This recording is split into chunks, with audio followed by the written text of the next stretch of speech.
Chers frères et sœurs, bonjour, content de pouvoir vous retrouver autour de la parole de Dieu en ce dimanche 5 juillet. Je voudrais lire avec vous le récit d'un personnage de la Bible qui s'appelle Samuel, un récit très encourageant, très édifiant.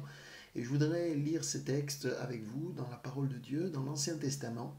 Nous allons ensemble parcourir quelques versets, lire ensemble ainsi et essayer de tirer les leçons de ce que nous enseigne la parole de Dieu au travers de Samuel. Je lis donc au chapitre 2 et à partir du verset 11. Nous ouvrons le chapitre 3 avec un certain nombre de choses tellement merveilleuses qui se passent.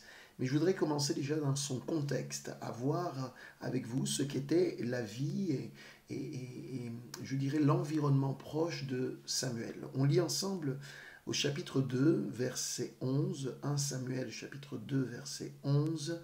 Il est écrit ceci: Elkana repartit chez lui à Rama, et l'enfant resta au service de l'Éternel devant le prêtre Élie. Les fils d'Élie étaient des vauriens ou des hommes pervers, il est écrit dans une autre version, qui ne connaissaient pas l'Éternel. On s'arrête là. Vous avez un contexte ici qui nous permet de situer le texte et du moins de comprendre dans quel contexte se trouve Samuel. La Bible nous montre premièrement que sa naissance est un miracle. Il nous est parlé ici d'Elkana qui était son papa, Elkana, et sa maman qui, elle, s'appelle Anne. Anne était stérile, elle a prié, Dieu l'a exaucée, elle a eu ce fils, mais elle avait fait une promesse au Seigneur en disant: si tu me donnes un enfant, un fils, je te le consacrerai. C'est donc ce qu'elle a fait. Au bout de quelques années, après que l'enfant ait été sevré, eh bien voici qu'elle l'a amené pour qu'il puisse servir ici.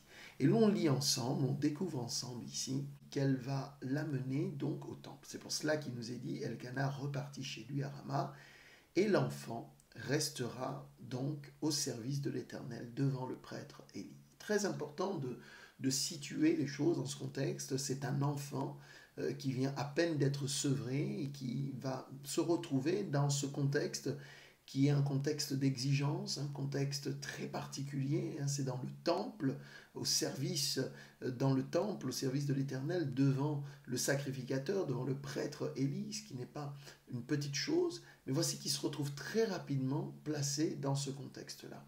L'un des autres éléments intéressants qui nous interpelle dans le texte et dans la lecture que nous avons faite, au verset 12, il nous est quand même parlé d'adultes qui l'entourent, et notamment de deux jeunes qui sont là, deux jeunes hommes, Ophni et Phiné. Ce sont les deux fils du sacrificateur ou du prêtre Élie, qui malheureusement ne sont pas un gage d'exemple. Ils n'ont pas forcément dans leurs attitudes, dans leur comportement, des façons de faire qui correspondent bien, à la fonction qui est la leur, car ils servaient eux aussi dans le temple. Et la Bible nous indique, nous l'avons lu, que les fils d'Élie étaient pervers, étaient finalement sans un véritable respect intérieur, respect des valeurs. Ils n'avaient pas une moralité qui correspondait à ce que Dieu voulait. La Bible nous dit même ils ne connaissaient point l'Éternel. C'est dire que leur attitude, leur comportement, même s'ils étaient dans le temple, dénotait et montrait une forme de mépris de Dieu et qui amenait finalement le texte à préciser qu'ils ne connaissaient pas l'Éternel et qu'ils n'avaient pas ce respect-là. Alors, resituons-nous. Nous sommes dans un contexte, je l'ai dit, d'exigence, un contexte important où l'on parle de la sainteté de Dieu, on parle de l'obéissance à Dieu, on parle de la consécration. Il y a là une tribu qui est celle de Lévi et on met à part les personnes. Et la Bible nous dit que ces deux fils, Ophni et Phiné, n'avaient aucun respect. Ils ne connaissaient pas l'Éternel. Et je crois que ces éléments-là sont importants quelque part, de se dire on peut avoir une fonction, on peut avoir un titre, on peut être dans un lieu sans en avoir véritablement compris le sens ou la valeur, sans avoir de véritable certitude. On peut être né dans une famille chrétienne, on peut aller dans une église sans véritablement connaître l'Éternel. C'est une chose tragique, mais il est important de voir à travers ce texte cette réalité quand même qui ressort. Ces jeunes gens, il nous est dit, se rendaient coupables devant l'Éternel d'un très grand péché parce qu'ils méprisaient les offrandes de l'Éternel. Ils méprisaient. Il y avait du mépris dans leur cœur. Si vous lisez cela dans 1 Samuel chapitre 2, un peu plus bas au verset 17, c'est ce qui nous est indiqué. Ces jeunes gens. Donc, pour Samuel qui est un enfant, on se rappelle, il a devant lui des jeunes gens qu'il pourrait considérer comme des modèles, comme des exemples, mais ce n'est pas le cas. La Bible nous dit qu'ils avaient un comportement qui n'était pas du tout agréable à Dieu. L'autre point important dans le contexte de Samuel, c'est qu'il voyait ses parents une fois par an. Dès le moment où ses parents l'ont laissé au temple, eh bien, il ne les voyait qu'une seule fois par an. Le verset 19 le précise, vous le relirez. La maman de Samuel, Anne, lui confectionnait un vêtement que chaque année, elle apportait au temple. Donc c'était l'occasion de le voir, de le rencontrer. Je n'ose pas imaginer le poids qu'il peut y avoir sur l'âme de ce jeune, de cet enfant qui est quelque part un petit peu en recherche peut-être d'identité, en recherche de positionnement. Mais ses parents ne sont pas là, mais il sait accepter ce qui est là devant lui, il sait se soumettre à cette décision-là. On est dans un contexte, rappelez-vous, de l'Ancien Testament, le contexte du temple, et que c'était quelque chose vraiment d'important, notamment quand il y avait une promesse qui avait été faite à l'Éternel, un engagement qui avait été fait. On est dans un contexte où Samuel est le fils aîné, car il aura des frères et des sœurs ensuite, mais il est le fils aîné, donc on est vraiment dans une précision du texte qui est importante.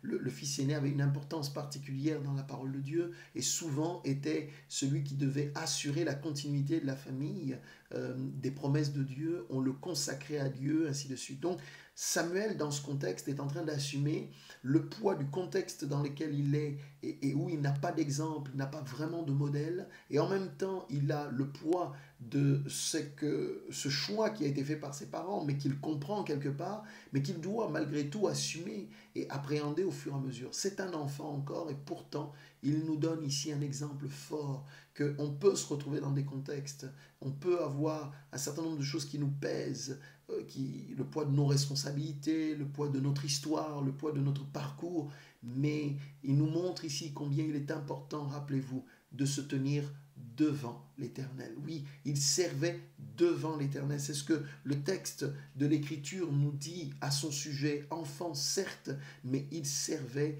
l'Éternel. Il se tenait devant l'Éternel. Je voudrais avancer. Dans le contexte, vous avez Élie. Élie est en quelque sorte le mentor, c'est le prêtre, le souverain sacrificateur, c'est lui qui assure la formation, si je puis dire ainsi, du jeune Samuel. La Bible nous dit, verset 22, que Samuel était âgé. Si vous lisez cela, pas Samuel, pardon, Élie était très âgé. Donc, il y a là aussi une difficulté. C'est un enfant, il y a devant lui donc une personne qui est très âgée, le choc de génération, le contexte d'arriver à s'accorder, d'être ensemble, de travailler ensemble, d'avancer ensemble, ce n'est pas simple. La Bible nous montre que Élie donc était fatigué aussi, non seulement âgé, mais fatigué, il était lassé, parce qu'il entendait tout ce que ses fils faisaient, mais il n'arrivait pas à se positionner. Dieu lui parlera au verset 29 en lui disant « Et d'où vient que tu honores tes fils plus que moi, afin de vous engraisser les prémices de toutes les offrandes d'Israël, mon peuple ?» On voit au chapitre 3, verset 2, qu'il était couché à sa place habituelle, il était souvent couché à sa place habituelle. Donc, les choses ne sont pas simples, encore une fois. Pour Élie, ici, il n'y a pas de continuité, il n'y a pas de transmission. Il ne pouvait pas transmettre quoi que ce soit à ses fils, puisqu'il ne l'écoutait pas, et que lui, de son côté, finissait par les couvrir. Bien sûr, il nous est dit dans l'Écriture qu'il va les reprendre, ainsi de suite, mais il n'avait pas une main forte pour pouvoir leur leur indiquer qu'il n'était pas ainsi qu'il fallait qu'ils se conduisent. Et il a laissé faire au point qu'au bout d'un moment, par son silence, par extension, on dira qu'il va se rendre coupable de leurs péchés. C'est pour ça que la Bible nous dit, dans ce verset 29 que je vous ai lu, le Seigneur lui dit, afin de vous engraisser des prémices de toutes les offrandes d'Israël, mon peuple. Vous, Dieu ne parle plus simplement d'Ophni et de Phiné, mais il inclut Élie dans le péché de ses fils. Il montre par là donc que Élie, par son silence, a fini par laisser s'installer une situation qui n'était pas à la gloire de Dieu. Et nous devons, mes frères et sœurs, faire attention à cet aspect-là aussi des choses et de ne pas cautionner, de ne pas être silencieusement coupable, mais de chercher véritablement à honorer le nom du Seigneur. Pendant ce temps, la Bible nous dit que Samuel faisait le service devant l'Éternel. Samuel faisait le service devant l'Éternel. Et la Bible nous dit, cet enfant était revêtu d'un éphod de lin. C'est le verset 18 qui nous le dit. Il faisait le service devant l'Éternel. Rien de plus beau et de plus merveilleux que cette réalité décrite dans ces quelques versets. Samuel, un enfant, Samuel, avec un contexte compliqué, lui avait fixé ce regard sur l'essentiel. Il faisait le service devant l'Éternel. Celui à qui, en effet, nous rendons des comptes, c'est au Seigneur. Celui devant qui nous devons nous tenir, c'est le Seigneur.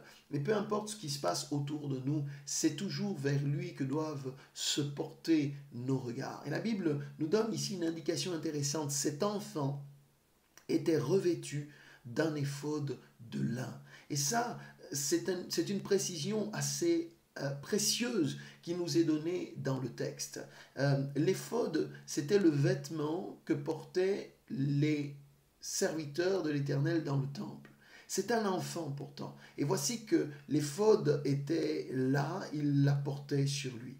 Et la Bible nous montre même, vers la fin du verset, il nous est dit, le jeune Samuel grandissait auprès de l'Éternel. Je ne sais pas si vous notez ces détails qui ont leur importance. Il ne pouvait pas grandir auprès de ses parents. Il ne pouvait pas grandir, c'est-à-dire croître, prendre de la maturité auprès de ces jeunes gens adultes devant lui, Ophni et Phiné. Il ne pouvait pas grandir convenablement aux côtés de son mentor, de son formateur, aux côtés de Élie, car lui-même était âgé, fatigué, je l'ai dit déjà. Et Dieu, ici, nous donne une précision. Le jeune Samuel grandissait cependant. Il grandissait. Il prenait de la maturité, il prenait de l'envergure, il croissait, mais devant l'Éternel. Auprès, il est même précisé, auprès de l'Éternel. Ça veut dire que Dieu a rempli ce vide qu'il y avait. Dieu a pris cette place dans le cœur de Samuel pour pouvoir assurer son éducation, son instruction, sa croissance. Comment cela se fait-il? Eh bien, ça veut dire que Samuel devait justement auprès de l'Éternel, dans ce contexte du temple, Samuel devait être attentif à l'essentiel. Il devait vraiment chercher ce qui honorait Dieu, ce qui le glorifiait. Il était attentif à cela, ce qui fait que, par extension, il grandissait donc auprès de l'Éternel. Ça ne veut pas dire que l'Éternel était là pour lui dire « fais ci ou fais cela ». On est encore dans une période qui est en train de se construire. Mais c'est intéressant de noter cet élément-là. C'est que Dieu est capable, mes bien-aimés, de combler tous les manques qu'il peut y avoir dans nos cœurs. Dieu est capable de remplir tous les vides qu'il y a. Il est capable de combler ce que sont nos lacunes, ou ce que naturellement nous aurions dû avoir et que nous n'avons pas. Que ce soit dans un contexte familial, que ce soit dans un contexte... je dirais même amoureux, que ce soit même dans un contexte de lassitude, de solitude, Dieu peut combler les manques, il peut prendre cette place-là. Alors, est-ce à dire que nous ne retrouverons pas ce qui nous manque? Je ne le sais, mais ce que je sais, c'est que le Seigneur nous prend dans un contexte précis et il est capable de remplir nos vies par sa présence. Et Samuel, ici, en est l'exemple. Tout lui manquait. Mais il avait trouvé auprès de l'Éternel ce qui comblait son cœur. À Dieu soit toute la gloire. La Bible nous dit au chapitre 2 toujours et au verset 26, il est dit « Le jeune Samuel continuait à grandir et il était agréable à l'Éternel et aux hommes. » Alléluia. C'est intéressant cette précision-là aussi.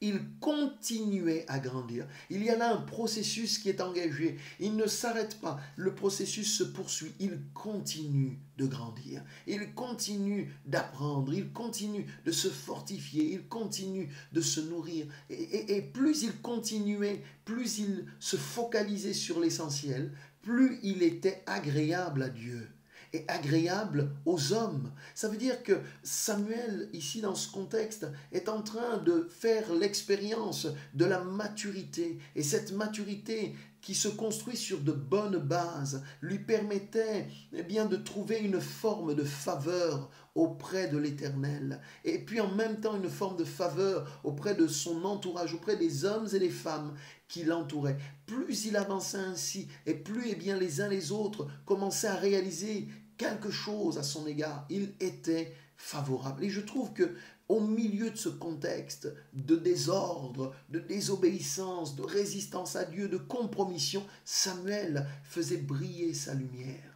Je crois, mes frères et sœurs, que nous sommes appelés, nous aussi, au milieu de ce contexte un petit peu parfois compliqué, on dit parfois au milieu de ce fatras, au milieu de ce capharnaüm, nous avons besoin de faire briller notre lumière. Notre monde se meurt spirituellement et il a besoin de repères. Ne peux-tu pas, mon frère, ma sœur, être ce repère? Ne peux-tu pas, mon bien-aimé, être ce modèle, cet exemple aux yeux de Dieu? Nul n'est parfait, mais nous avons besoin de prendre en main la réalité de ce vers quoi Dieu nous entraîne, pour que, à travers ce que nous sommes, à travers notre vie, nous puissions représenter dignement le royaume de notre Seigneur Jésus-Christ. Quels que soient les contextes, notre monde a besoin de cela. Je crois que nous sommes dans un contexte précis, mais Dieu n'a pas voulu que nous soyons dans un autre contexte. Il a voulu que tu sois dans le contexte où tu es. Et il sait pour quelle raison. C'est afin que tu fasses briller ta lumière dans ta famille, dans ton couple, dans tes amitiés, dans tes relations, dans ton travail.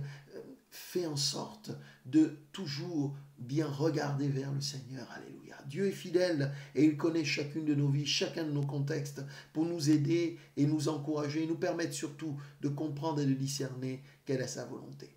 Je reviens sur cette mention de l'éphod. Il nous est dit que c'est un enfant, il a l'éphod de lin, ce vêtement, je l'ai dit, des serviteurs de l'Éternel dans le temple. Voici qu'il le porte sur lui. Cependant, une mention intéressante est faite dans l'Écriture et qui éclaire un petit peu notre lecture du texte.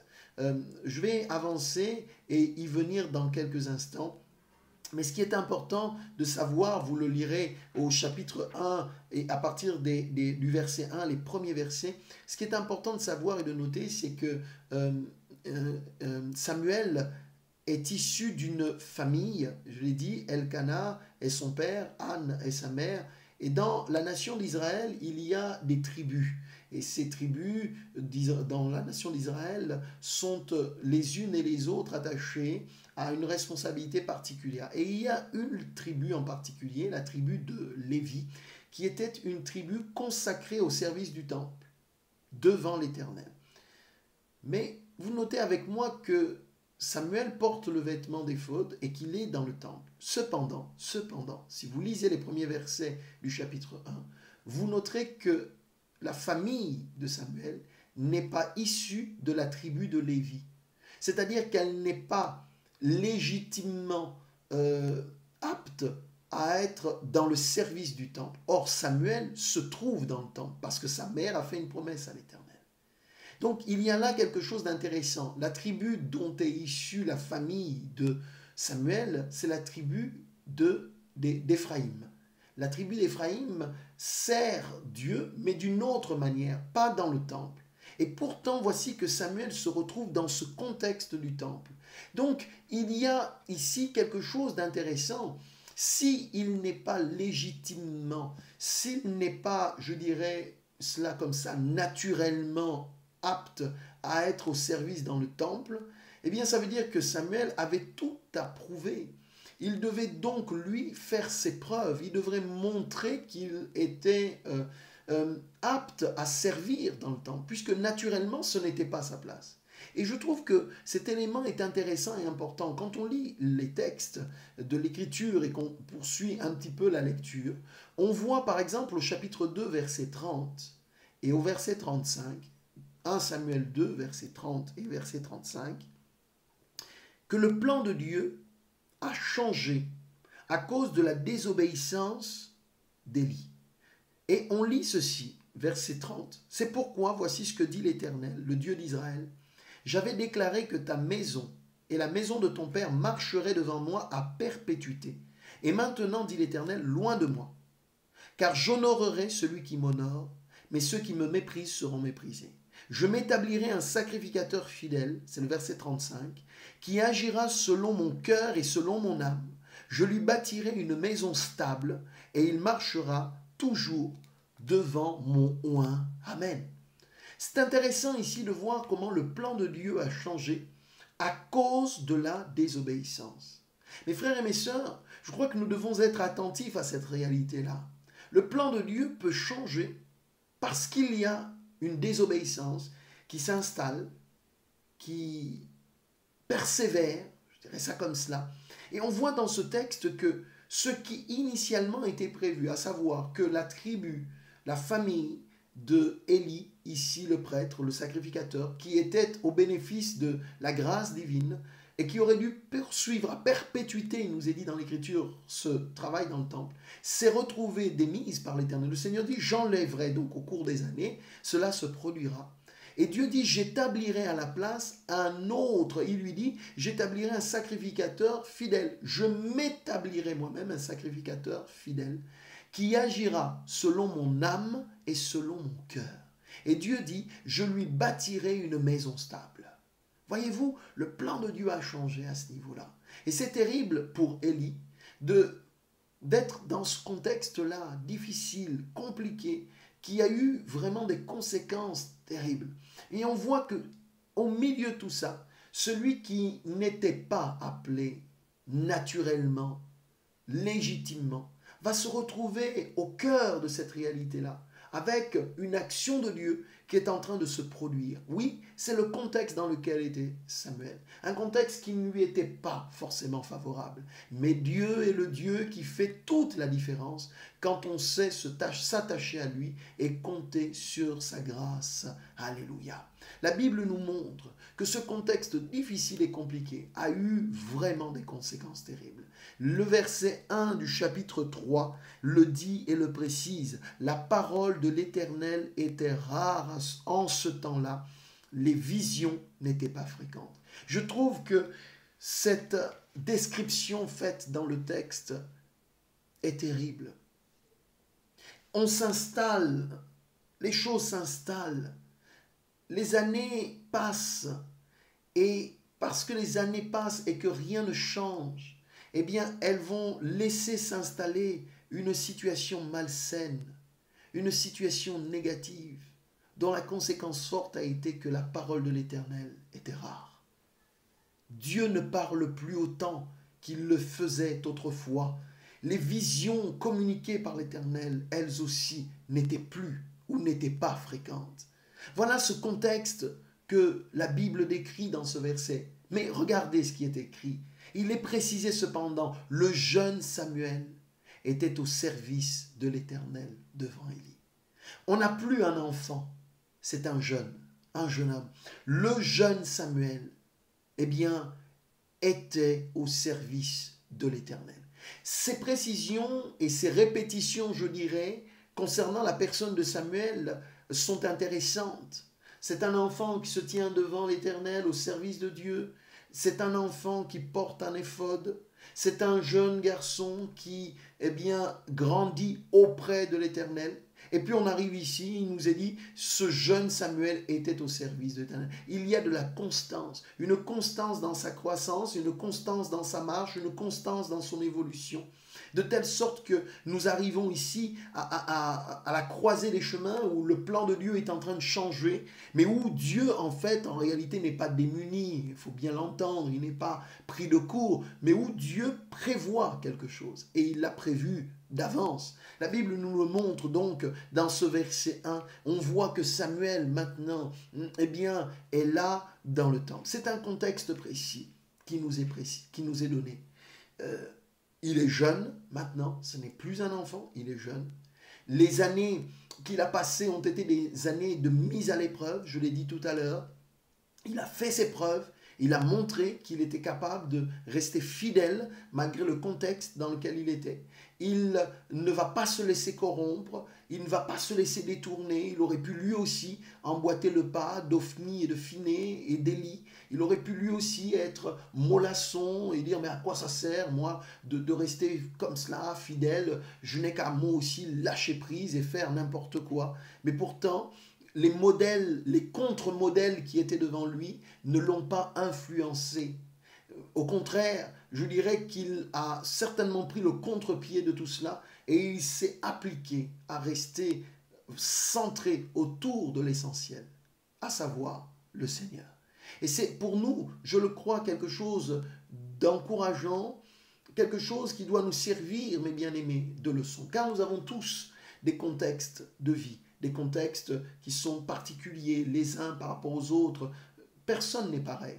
Nous devons apprendre à vivre dans notre contexte. Nous devons apprendre à ne pas envier le contexte des autres, mais à comprendre, à cerner quel est le plan et la volonté de Dieu dans le contexte où je me trouve moi personnellement. Et de dire Seigneur, donne-moi du discernement, donne-moi de l'intelligence, donne-moi de la fermeté, donne-moi la foi, donne-moi tout ce qui va me permettre d'être équipé pour pouvoir, dans le contexte où je suis, vivre ton plan, vivre ta volonté, vivre ton action et que je puisse voir du fruit qui soit à ta gloire. Et voyez-vous, ici Samuel nous montre et nous indique cette réalité-là. Et on voit combien les choses ont évolué. Dieu n'est jamais en retard. Il prend son temps, mais il observe, il regarde, il pèse les choses. De telle sorte que quand on arrive au verset 4 du chapitre 3, il nous est dit « alors », et j'aime beaucoup ce « alors » qui sonne comme une suite, qui sonne comme une conséquence de ce qui a été dit plus haut, à savoir que le jeune Samuel servait devant l'Éternel. Dans un contexte où Dieu ne parle plus, où les visions ne sont pas fréquentes, où la parole de l'Éternel est rare, on parle d'une rareté de la parole de l'Éternel, la Bible nous dit alors, dans ce contexte-là, que se passe-t-il? Verset 4, alors l'Éternel appela Samuel, il répondit, me voici. Alors l'Éternel appela Samuel. Je trouve que c'est extraordinaire de voir dans ce contexte-là la parole de l'Éternel qui retentit. Cette parole si rare, si précieuse, va finir par se faire entendre. La parole de l'Éternel retentit et cette parole retentit pour appeler le jeune Samuel. Le Seigneur appelle ici Samuel par son nom, l'invitant à le rejoindre, et Samuel répond, me voici. On trouve chez Samuel donc une disposition de cœur, je dirais une écoute particulière. Le contexte ne s'y prête pas, mais Samuel est à l'écoute. Il ne comprend pas encore ce qui se passe, mais on peut lui accorder cette qualité. C'est quelqu'un qui est à l'écoute. Et c'est important, mes frères et mes sœurs, d'être à l'écoute du Seigneur, peu importe le contexte, mais d'être à l'écoute. Alléluia. Le Seigneur l'appelle et Samuel répond. On est au verset 4 du chapitre 3 du livre de Samuel. Que fait-il alors? Il courut vers Élie et il dit, me voici, car tu m'as appelé. Élie répondit, je n'ai pas appelé, retourne te coucher. Et Samuel alla se coucher. On voit qu'il y a de la promptitude chez lui, et c'est vrai qu'il court, il y a une forme d'empressement, mais au sens positif du terme. C'est quelqu'un qui est vif, prompt, et voilà que, eh bien, il répond, pensant que c'était Élie qui l'appelle, et Élie lui dit, je n'ai pas appelé, retourne te coucher. Il est obéissant, il est à l'écoute, et le voici qui retourne pour se coucher. La Bible nous dit, verset 6, l'Éternel appela de nouveau Samuel. Samuel se leva, alla vers Élie et dit, me voici car tu m'as appelé. Le Seigneur appelle de nouveau. Moi, je note juste cette première partie. Le Seigneur appela de nouveau. Oui. Si Samuel a eu du mal la première fois à comprendre, eh bien Dieu ne s'arrête pas. Dieu ne s'arrête pas. Il appela de nouveau.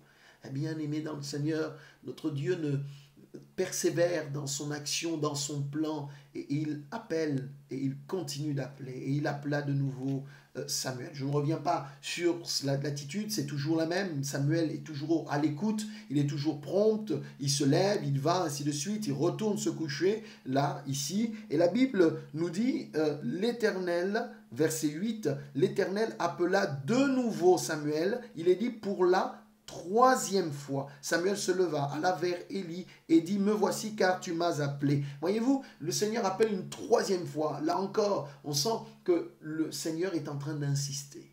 Oui, il insiste. D'un côté, Samuel, qui a grandi dans ce contexte, finit par penser que les choses sont restreintes au contexte dans lequel il est. Mais au-delà de son contexte, il y a le Seigneur.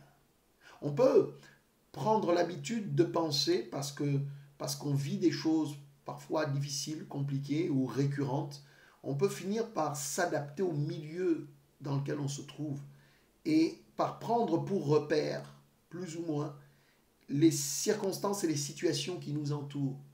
Et même si Élie n'est pas un modèle pour Samuel, il n'en demeure pas moins une forme de repère pour lui.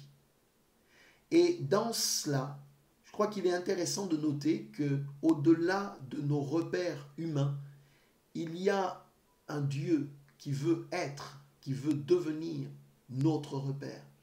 Et c'est le sens de cet appel.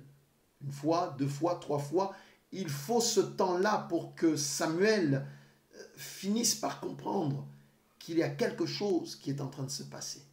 Et la Bible nous dit, puisque la troisième fois, il retrouve Élie et lui dit, tu m'as appelé, eh bien, là, le serviteur Élie comprend. C'est ce qui nous est dit au verset 8. Élie comprit que c'était l'Éternel qui appelait l'enfant. Et il dit à Samuel, va te coucher, et si on t'appelle, dis, parle, Éternel, car ton serviteur écoute. Et Samuel alla se coucher à sa place. Verset 10, l'Éternel vint se tenir près de lui et appela comme les autres fois. Samuel, Samuel. Samuel répondit, parle, car ton serviteur écoute. Alors l'Éternel dit à Samuel, et ainsi de suite, vous lirez, puisqu'on est dans des éléments précis du contexte. Alléluia. Ma conclusion ici porte sur ces quelques derniers versets. Élie est tellement fatigué, âgé, lassé, mais pas que simplement physiquement, spirituellement, il s'est éteint.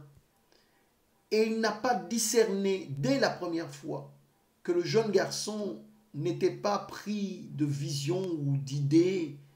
Quand il lui dit « tu m'as appelé », son discernement aurait dû l'amener à dire « Dieu t'appelle ». Il a fallu 3 fois pour que Élie comprenne. Nonobstant tout cela, il dit à Samuel, eh bien, quand tu entendras une autre fois qu'on t'appelle, eh bien, réponds de cette manière. Et là, la Bible est précise. Dans la version, en tout cas, que je lis ici, la version second 21, il est dit dans ce verset 10, l'Éternel vint se tenir près de lui et appela comme les autres fois. L'Éternel vint se tenir près de Samuel. Les 3 premières fois, il nous est dit l'Éternel appela. L'Éternel appela de nouveau. L'Éternel appela de nouveau. Cette 4e fois, il nous est dit l'Éternel vint se tenir près de lui. Vous savez, c'est comme si je peux appeler de loin, je peux appeler de près.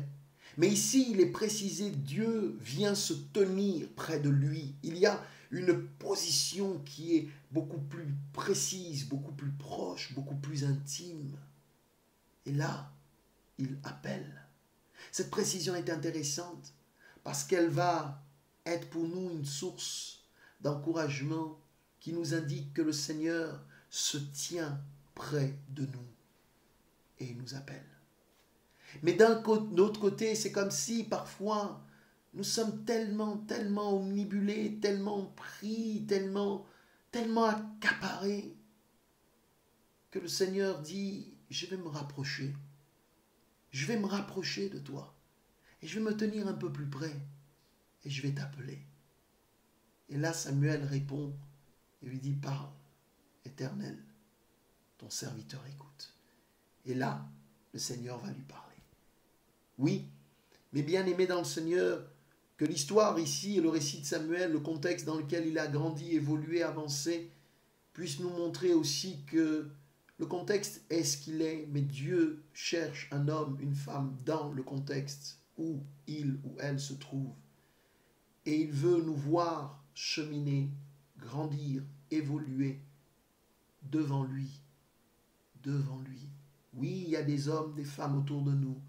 Et plaise au Seigneur que ceux qui sont autour de nous soient des bons exemples, de bons témoignages. Je pense peut-être à un enfant, aux enfants qui peuvent écouter ce message, qu'ils aient autour d'eux des exemples, des modèles, et que Dieu fasse en sorte qu'ils grandissent, qu'ils cheminent. Je pense aussi aux adultes, aux jeunes gens. Mes bien-aimés, soyons toujours attentifs, car Dieu veut nous parler. Ne laissons pas s'installer des choses négatives sur le temps, mais faisons en sorte que le plan et la volonté de Dieu trouvent une véritable base sur laquelle s'appuyer pour que ses promesses s'accomplissent. Que Dieu vous bénisse. Merci Seigneur pour ta parole. Merci d'encourager tes enfants dans leur contexte de vie, dans leur situation, mais aussi de les amener progressivement, comme pour Samuel, à être attentifs à ta voix et à répondre à tes appels au nom de Jésus.